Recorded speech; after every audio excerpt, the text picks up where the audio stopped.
Welcome back to our channel. POCSO case, honey trap case వీటికి భిన్నమైన పరిస్థితిలో ప్రతిపక్షాలు స్పందిస్తున్నాయి.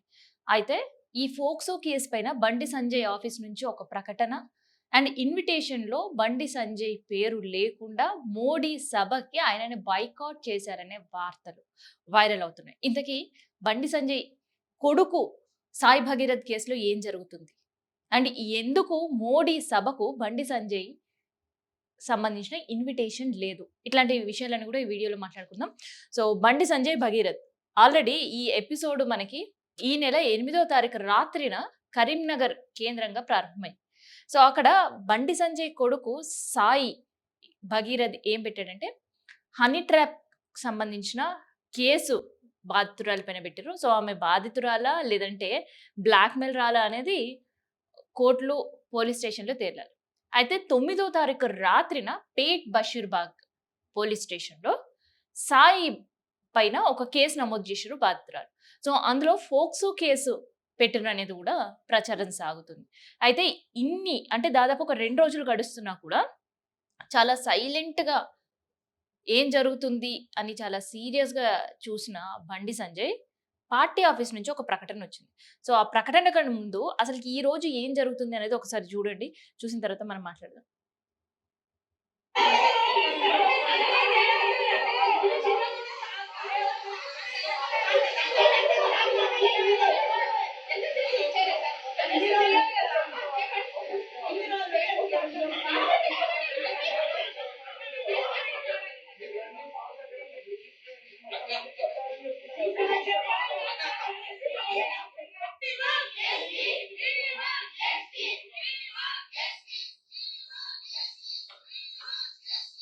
సో, వి వాంట్ జస్టిస్ అనేది వాయిస్ మీకు వినిపిస్తుంది కదా! ఎగ్జాక్ట్‌గా ఎక్కడ జరిగిందంటే పేట్ బషీర్బాగ్ పోలీస్ స్టేషన్ ముందు బీఆర్ఎస్ మహిళా మనులందరూ కూడా ఆడ కూర్చొని వి వాంట్ జస్టిస్, ఎందుకు కేసు నమోదు చేయలే, ఎందుకు ఆలస్యం చేసిర్రు కేసు నమోదు చేసుట్ల అని చెప్పేసి పోలీసులను నిలదీశారు. ఒక పక్క ఇవాళ అసలు నిజంగా అయితే హైదరాబాద్‌కి మోదీ వస్తున్నాడు అంటే మోడీ మేనియా ఉంటది. దాదాపు 2, 3 రోజుల నుంచి కూడా ఈవెన్ ఇప్పుడు వాళ్ళ కొడుకు కేసు విషయంలో ఈ జరగబోయే సభకి బండి సంజయ్ దూరంగా ఉన్నా, ఆహ్వానం ఆయనకు అందకపోయినా, లేదంటే రావద్దని హైకమాండ్ నుంచి ఆదేశాలు ఉన్నా కూడా కరెక్ట్ 2 రోజుల క్రితం అమీర్‌పేట్ గల్లీలలో, బస్తీలలో కూడా ప్రచారం చేసిన పరిస్థితి బండేసుకొని బండన్న. ఖచ్చితంగా ఈ సభకు రావాలి. 2,00,000 మంది ప్రజలతో ఈ సభ గ్రాండ్ సక్సెస్ కావాలని. సో, సీన్ కట్ చేస్తే సాయి వాళ్ళ కొడుకు పైన పోక్సో కేసు, తర్వాత వాళ్ళంతా కూడా ఈ నిరసన కార్యక్రమాలు జరుగుతున్నాయి. అయితే ఈ నిరసన కార్యక్రమాలు జరుగుతున్న సందర్భంలో ఇక్కడ ఒక ఇన్విటేషన్ చూస్తున్నారు కదా! ఈ ఇన్విటేషన్ సోషల్ మీడియాలో తెగ చక్కర్లు కొడుతుంది. అయితే ఏంటి ఇన్విటేషన్ అంటే ఇవాళ సాయంత్రం సభ జరగబోతుంది. సో, ఆ సభలో prime minister PM Narendra Modi రాబోతున్నారు. హైదరాబాద్‌లో అడుగు పెట్టబోతున్నారు. సో, దీనికి సంబంధించిన ఏర్పాట్లు, ప్రచారాలు చాలా ఘోరంగా జరిగినాయి. సీన్ కట్ చేస్తే ఇందులో కేంద్ర సహాయక మంత్రిగా ఉండే బండి సంజయ్ పేరు లేదు. సో, ఈ బండి సంజయ్ పేరు ఉండాల్సిన ప్లేస్‌లో తీసేసిండ్రు ఇన్విటేషన్‌లో అనే ప్రచారం జరుగుతుంది.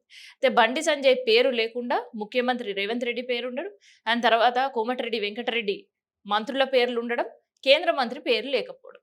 సో, కేంద్ర మంత్రి పేరు లేకుండా ఉంది అనంటేనే ఫోక్సో కేస్ ఇంపాక్ట్ పడింది.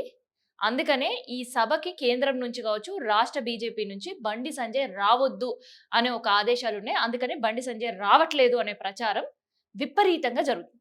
సో, అది ప్రచారమా? నిజమా?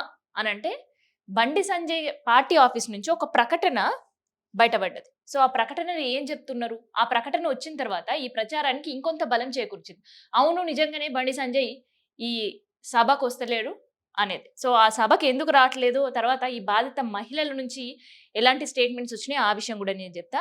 అయితే ముందుగా అసలకి బండి సంజయ్ పార్టీ ఆఫీస్ స్పందించి ఏం చెప్పిందో వినండి ఒకసారి. ఒక మహిళ తన కుమార్తెను ఉపయోగించుకొని బండి సంజయ్ కుమారుడు భగీరథ్‌ని హనీ ట్రాప్‌లోకి దింపారని ప్రయత్నించిర్రు. అనంతరం భారీ మొత్తంలో డబ్బు డిమాండ్ చేసి బ్లాక్‌మెయిల్‌కి పాల్పడిండ్రు.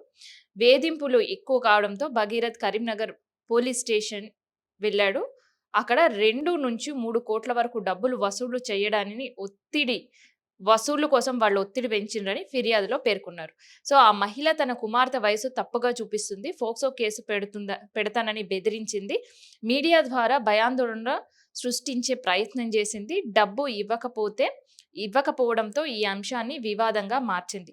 మొత్తం వ్యవహారం రాజకీయంగా మరి ఆర్థిక ప్రయోజనాల కోసమే నడిపింది అంటూ కూడా సంజయ్ కొడుకు భగీరథ్ పెట్టిన కంప్లైంట్‌ని as it is same copy paste చేస్తూ బండి సంజయ్ ఆఫీస్ నుంచి ప్రకటన విడుదల చేసిండ్రు. సో, దీంతో పాటు కింద ఏం రాసిండ్రు? ఇది పూర్తిగా రాజకీయ దాడి. రాజకీయంగా ఎదుర్కోలేకనే కుటుంబ సభ్యులను, పిల్లలను టార్గెట్ చేస్తున్నారు. ఎవరు రాజకీయంగా ఎదుర్కోలేకపోతున్నారు బండి సంజయ్‌ని? నేను ఎప్పుడు చట్టాన్ని గౌరవిస్తాను. న్యాయ వ్యవస్థను పూర్తిగా నమ్ముతాను. అంటూ బండి సంజయ్ పార్టీ ఆఫీస్ నుంచి ఒక ప్రకటన ఇప్పుడు నేను ఏదైతే చదివినా ఆ ప్రకటన వచ్చింది. అంటే నిజంగానే పార్టీ నుంచి ఆదేశాలు ఉన్నాయేమో అండ్ ఆదేశాలు ఉన్నాయి అనే ప్రచారానికి ఇది బలం చేకూరుస్తుంది. అయితే లాస్ట్‌కి ఏదైతే రాజకీయ ప్రయోజనాల కోసం రాజకీయ కుట్రతోటే ఇదంతా జరిగిందని చెప్తున్నారు కదా! అసలుకి ఏ రాజకీయ పార్టీ కుట్ర ఇది? సో, ఉన్న 8 ఎంపీలు ఒక తాటిపైన ఉండరు. బీజేపీలో గ్రూప్ రాజకీయాలు ఎక్కువ. అయితే సొంత పార్టీకి సంబంధించిన వాళ్ళే బండి సంజయ్‌ని కరెక్ట్ మోదీ వచ్చే టైంకి ఈ ఇష్యూ మోదీ దృష్టిలో పెట్టడానికి మాత్రమే ఇట్లాంటి కార్యక్రమాలన్నీ గూడా ప్లాన్ ఏసి స్కెచ్ చేసిర్రని ఒక వర్గం. లేదు బీఆర్ఎస్‌లో కరీంనగర్‌లో జరిగిన ఇష్యూ కోసమే ఇవాళ బండి సంజయ్ కొడుకు వ్యవహారాన్ని బజార్‌లో పెట్టిర్రు. బండి సంజయ్ పరువు తీయడానికని ఇంకొక వర్గం. సో, ఇట్లా మొత్తానికైతే ఒక పొలిటికల్ రప్చర్ అనేది బండి సంజయ్ పైన జరుగుతుంది. సో, దానికి బలం చేకూర్చేటట్టే బండి సంజయ్ పార్టీ ఆఫీస్ నుంచి ప్రకటన. తర్వాత భగీరథ్ ఇందాక పెట్టిన కంప్లెయింట్ మనం చదివినా గదా! సో, ఆ కంప్లెయింట్‌లో డబ్బులు అడుగుతున్నారు. నన్ను బ్లాక్‌మెయిల్ చేస్తున్నారు అన్నారు. అసలు ఆ పర్సన్ ఎవరో తెలవనప్పుడు ఎవరైతే ఆ అమ్మాయి బాధిత 17 ఏళ్ల అమ్మాయి ఉందా మైనర్. సో, అమ్మాయి పేరు కావచ్చు, వివరాలు కావచ్చు చెప్పొద్దు. కాబట్టి చెప్పట్లేము. సో, ఆ అమ్మాయికి సంబంధించి భగీరథ్‌కి ఎటువంటి సంబంధం లేదు అని చెప్తున్నాడు. ఇంకోవైపు హనీ ట్రాప్ అని చెప్తున్నారు. ఇంకోవైపు డబ్బులు అడుగుతున్నారు అని చెప్తున్నారు. సో, హనీ ట్రాప్ ఏందసలు? ఎందుకు హనీ ట్రాప్ చేసిండ్రు? అనే దానిపైన పోలీసులు ఇన్వెస్టిగేషన్ సాగుతుంది. సో, సైమల్టేనియస్‌గా ఈ బాధిత రాలి పక్షాన పేట్ బషీర్బాగ్‌లో వాళ్ళ తల్లి ఒక కంప్లెయింట్ పెట్టింది. సో, ఆ కంప్లెయింట్‌లో ఏం రాసుకొచ్చింది వాళ్ళ మదర్ నేను చెప్తాను వినండి. బండి భగీరథ్ మైనర్ అమ్మాయిని తాగే కూల్ డ్రింక్‌లో మత్తు మందు కలిపి అత్యాచారం చేసిండ్రని సమాచారం ఉందంట. మొత్తం 3 సార్లు ఆ బాలిక పైన అత్యాచారం చేసిర్రు. ఒకసారి మోయినాబాద్ ఫార్మ్ హౌస్, తర్వాత మిగతా 2 ఫార్మ్ హౌస్‌ల పైన. తర్వాత మైనర్ బాలికను మేజర్ అయ్యాక పెళ్లి చేసుకుంటానని నమ్మించిండు. ఇప్పుడు మోసం చేశారు. అందుకనే కంప్లెయింట్ పెడుతున్నాము. తర్వాత ఈ అమ్మాయి బాధ తట్టుకోలేక ఆత్మహత్య 2 సార్లు సూసైడ్ ప్రయత్నం చేసిందని కూడా ఆ తల్లి చెప్పింది. తర్వాత తమ కూతురు మీద బండి సంజయ్ కొడుకు 3 సార్లు అత్యాచారానికి పాల్పడ్డాడంటూ పోలీస్ స్టేషన్‌లో కంప్లెయింట్ పెట్టింది. సో, ఈ హై ప్రొఫైల్ కేస్ ఇది బండి సంజయ్ పైన. సో, నిజమేందో మనం మాట్లాడలేని పరిస్థితి. ఈ కంప్లెయింట్ పోలీసులు చూసుకుంటారు. కాకపోతే ఒక పొలిటికల్ డ్రామానా? ఇది సొంత పార్టీ ఎత్తుగడనా? లేదంటే బండి సంజయ్ పోస్ట్ ఊస్ట్ అయితే ఆ క్యూ లైన్‌లో నిలబడ్డ ఎంపీల సంఖ్య కూడా ఎక్కువనే ఉంది. సో, గతంలో ఒక ఎంపీకి ఆ టికెట్ ఆ పదవి ఆశించినప్పుడు ఆయనకు గాకుండా బండి సంజయ్ కట్టబట్టింది కేంద్రం. సో, అట్లాంటి పరిస్థితిలో ఇప్పుడు బండి సంజయ్‌ని తప్పిస్తే పదవి కోసం జేస్తారా? లేదంటే కంప్లీట్‌గా పొలిటికల్ కెరియర్ పైన ఒక మచ్చేయాలనే ప్రయత్నంతోటి పొలిటికల్ డ్రామాలు బీజేపీ ఆడుతుందా? అనే వాదన గూడా వినిపిస్తుంది. మరి ఏమో తెలవదు. ఎందుకంటే ఒక పక్క హై ప్రొఫైల్ కేస్ కాబట్టి పోలీసులు గూడా ఆచితూచి కంప్లెయింట్ తీసుకున్నారు. బాగా ఒత్తిడి పెడితే తప్ప ఎఫ్ఐఆర్ గూడా చేయలేరని బాధిత హ్మ్. ఎవరైతే బాలిక ఉందో వాళ్ళ తల్లి గూడా ఆరోపణలు వినిపిస్తుంది. ఇక్కడ సీన్ కట్ జేస్తే ఒక్కసారి బీఆర్ఎస్ మహిళలు పేట్ బషీర్బాగ్ పోలీస్ స్టేషన్ దగ్గర ఇవాళ వాళ్ళు చేసిన ప్రొటెస్ట్ చూసినాం కదా! ఇప్పుడు సబితా ఇంద్రారెడ్డి ఏమన్నారో ఒకసారి వినండి. అందుకే చెప్తున్నాను. బండి సంజయ్ అంటే కేంద్ర మంత్రి గారు కొడుకా లేకపోతే ఎవరి కొడుకా అని కాదు.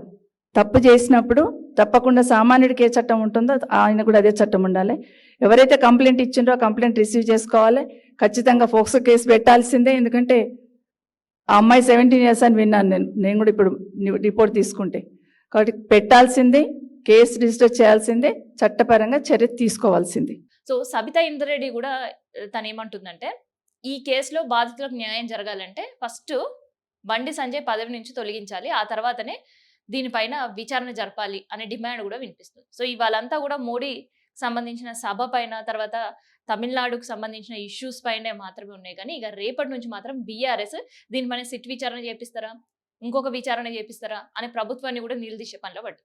సో, మొత్తానికైతే ఈ కేసులో మనం చూస్తే ఒక పక్క భగీరథ్ ఇచ్చిన కేసులో చాలా క్లియర్‌గా రాసుకొచ్చిండు. నన్ను డబ్బులు అడుగుతున్నారు, హనీ ట్రాప్ చేషిర్రు. అండ్ పెళ్లి చేసుకోమంటున్నారు. చేసుకోకపోతే ఇట్లాంటి లైంగిక దాడుల కేసులు నన్ను ఇరికిస్తానని బెదిరిస్తున్నారు. సైమల్టేనియస్‌గా అదే టైంకి పేట్ బషీర్బాగ్ పోలీస్ స్టేషన్‌లో బాధిత మహిళ అక్కడే ఉంది. బాధితురాలికి సంబంధించిన తల్లి అక్కడే ఉంది. అయితే అక్కడ ఆమె పోలీసులకి కంప్లెయింట్ రాసి ఇచ్చిన తర్వాత అదే ఇన్ఫర్మేషన్ ఇక్కడ భగీరథ్‌కి చెప్పిన తర్వాత ఆయన ఇక్కడ కంప్లెయింట్ అదే ఫార్మాట్‌లో పెట్టిండా అనే కోణంలో గూడా ఆలోచిస్తున్నారు. ఇదే వార్త ఇప్పుడు సోషల్ మీడియాలో గూడా చాలా వైరల్‌గా మారుతుంది. ఎందుకంటే హ్యాస్టీస్ తను ఏదైతే లైన్స్ కోడ్ చేసిందో అదే కోడ్ చేస్తూ వీళ్ళకంటే ముందే వాళ్ళు కంప్లెయింట్ పెట్టిన పరిస్థితి. సో దీన్ని సహించలేకనే బాధిత మహిళ న్యాయ పోరాటం చేస్తాం. ఇన్ కేస్ ఇవాళ మోడీ సభలో గనక బండి సంజయ్ కనిపిస్తే ఆ బాలిక ఆత్మార్పణ నేను ఆడనే చేసుకుంటా. అంటే నేను అక్కడికే వచ్చి ఆత్మహత్య చేసుకుంటా అని కూడా స్టేట్మెంట్ ఇచ్చారు. సో ఈ భయమా తెలవది. లేదంటే రాష్ట్రానికి సంబంధించిన బీజేపీ నాయకులు కావచ్చు, లేదంటే ఎంపీలు కావచ్చు, బండి సంజయ్‌ని ఎట్లా మెల్లగా సైడ్ చేయాలి అన్న ఆలోచనలో కావచ్చు తెలీదు గానీ, మొత్తానికి మోదీ తెలంగాణలో అడుగుపెడుతున్న సందర్భంలోనే ఫోక్సో కేసు మాత్రం తెరపైకి తీసుకొనొచ్చారు. సో సొంత పార్టీ వాళ్ళే సొంత కుర్చీకి నీళ్లు తీసుకొస్తున్నారా? లేదంటే కరీంనగర్ ఇష్యూని ఫోకస్ చేయడానికి బీఆర్ఎస్ ఈ ఫోక్సో కేసుని తెరపైకి తీసుకొచ్చిందా అనేది చూద్దాం.